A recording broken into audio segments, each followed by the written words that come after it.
ውሃ ውስጪ በእናትሽ ሃይላንድ ውስጪ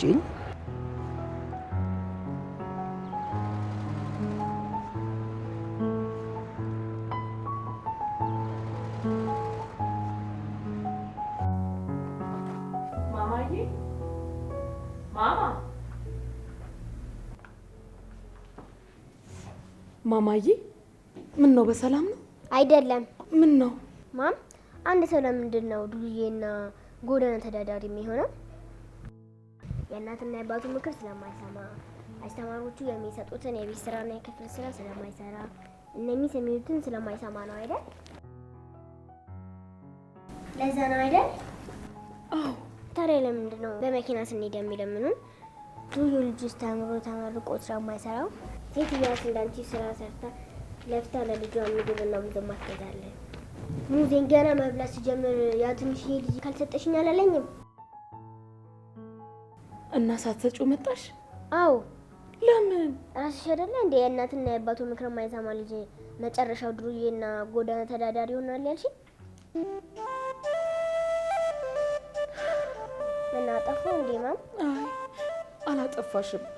እኔ ነኝ ያጠፋሁት የኔ ልጅ። እስከ ዛሬ ድረስ የደበቅኩሽን ትልቅ ሚስጥር ልንገርሽ። ከዛሬ 10 ዓመት በፊት አንቺን እርጉዝ እያለሁ አባትሽ ጥሎኝ ጠፋ። ተምራ ዲግሪ ይዛ ትመጣለች ብለው ከክፍለ ሀገር አዲስ አበባ ድረስ ያመጡኝን ቤተሰቦቼን በዲግሪ ፋንታ ልጅ ይዤላቸው እንደሚሄድ ሳስብ አይናቸውን እንኳን ማየት ከበደኝ። ከዛ ትምህርቴን ትቼ የሰው ቤት ሰራተኛ ሆኜ ተቀጠርኩኝ። ለወራት ያክል እዛ ቤት ሰራው።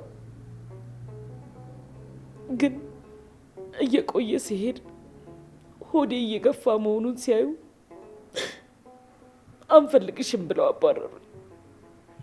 አንቺን በሆዴ ይዤ የተለያዩ ቦታዎች ላይ ስራዎችን እንዲያሰሩኝ ስለምንቀረብኩ፣ ግን ማንም ሰው እርጉዝ ሴትን ለማሰራት አይፈልግም ነበር። በዚህ ላይ ረሃቡ ጸናብኝ። ያኔ ሳልወድ በግዴ ጎዳና ላይ ወጣሁ። ፀሐይና ዝናብ ሲፈራረቁብኝ ያዩ አንዳንድ ደጋግ ሰዎች በገንዘብም በምግብም ይረዱን ነበር። ግን አንድ ቀን ህሊናዬ እንዲህ ሲል ጥያቄ ጠየቀ። እስከ መቼ ድረስ ነው ይህ ህይወት የሚቀጥለው? የልጅሽስ ዕጣ ፈንታ እዚህ ጎዳና ላይ ሊቀር ነው ወይ ሲል ሞገተኝ። ለአንድ ልጄ ለአንቺ ስልና ለራሴ ስል ጠንክሬ መስራት እንዳለብኝ አመንኩኝ። ለራሴ ቃል ገባሁ።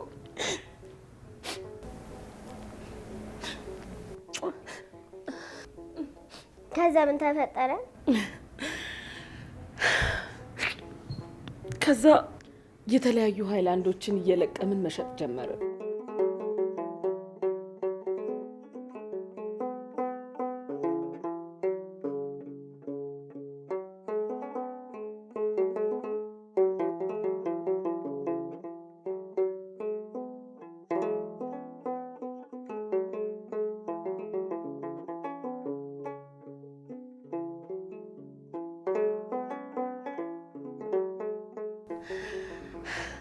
ከሃይላንዶቹ የምናገኘውን ገንዘብ ችግኞችን ለማጽደቅ ተጠቀምንበት። ችግኞቹ እየጸደቁ በችግኞቹ ያገኘናቸውን ገንዘብ አሰባስበን የተለያዩ አትክልትና ፍራፍሬዎችን ማምረት ጀመርን። ከዛ አትክልት ተራ ላይ ሱቅ ተከራየን። ራሳችን ያመረትናቸውን አትክልትና ፍራፍሬዎች አትክልት ተራ ላይ ራሳችን መሸጥ ጀመርን። ከዛ በኋላ ህይወት ተቀየረ። ቤት ተከራየው። አንቺን ልጄንም ትምህርት ቤት አስገባውኝ። ለዛ ህፃን ልጅ ሙዙን ሲጠይቅሽ እንደከለከልሽው ስትነግሪኝ የኔንና ያንቺን ህይወት አስታወሰኝ። እንዴት? ያኔ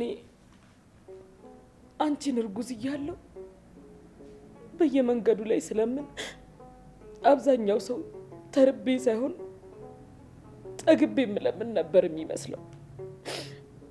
አንዳንድ ደግሞ ደጋግ ሰዎች አሉ፣ ከተረፋቸው ላይ ሳይሆን ካላቸው ላይ መስጠት የሚወዱ። እኔና አንቺን ከረሃብ ከችግር ሁሉ ያዳኑ። ዛሬም እኔና አንቺ ያንን ጭንቅ ህይወት አልፈነዋል። ግን ትናንትናችንን መርሳት የለብንም። ማም ለማኝ ነበርን ማለት ነው? የኔ ልጅ ለማኝ አይባልም። እሺ የኔ ቢጤ ነው የሚባለው። እሺ እሺ። ያለፈ ታሪካችንን የነገርኩሽ እኮ በሰው የዛሬ ማንነት ላይ ቆመሽ ሰዎችን እንዳትንቂ ነው እንጂ ነበርን እያልሽ እኮ እንድትጨናነቂ አይደለም። ደግሞ የሰው ልጅ ከሰራ ከለፋ ሁሌም ራሱን ማሻሻል ይችላል። እሺ እሺ። የኋላ ታሪካችንን ልነግርሽ ይገባ ነበር። ያንን ብነግርሽ ለዛ ልጅ ሙዙን አትከለኪውም ነበር አይደል? አዎ። ደግሞ አስታውሺ፣ ሁል ጊዜም ከተረፈሽ ላይ ሳይሆን ካለሽ ላይ ማካፈል ልመጂ። እሺ እሺ። ስለማርያም ማም የኔ ቢጤ መጣ መሰለኝ።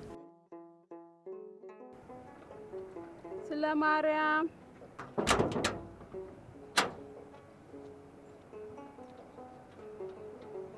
እንዴ ማምጫት እንጂ ብዙ አደሽ አይደለ እንዴ? ወጀ ጉድ! እንዴ የጠበበንን እንጂ እኮ ያለንን ሁሉ መስጠት የለብንም። ምን ይልስ እንዴ መስጠት ማለት ካለን ነገር ላይ ማካፈል እንጂ የተረፈንን አይደለም ትያን ነበር። እሺ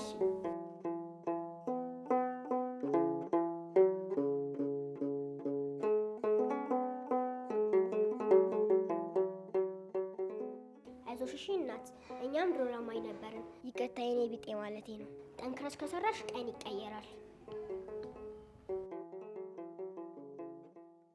እሺ ከተረፈን ላይ ሳይሆን ካለን ላይ እናካፍል ነው ያለችው። በጣም ደስ ይላል።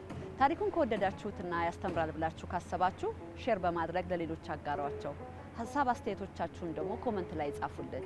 አዳዲስ ታሪኮች እንዲደርሷችሁ ቻናላችንን ሰብስክራይብ በማድረግ ቤተሰብ ይሁኑ። በቀጣይ ታሪክ እስክንገናኝ ቸርን ሰንብት።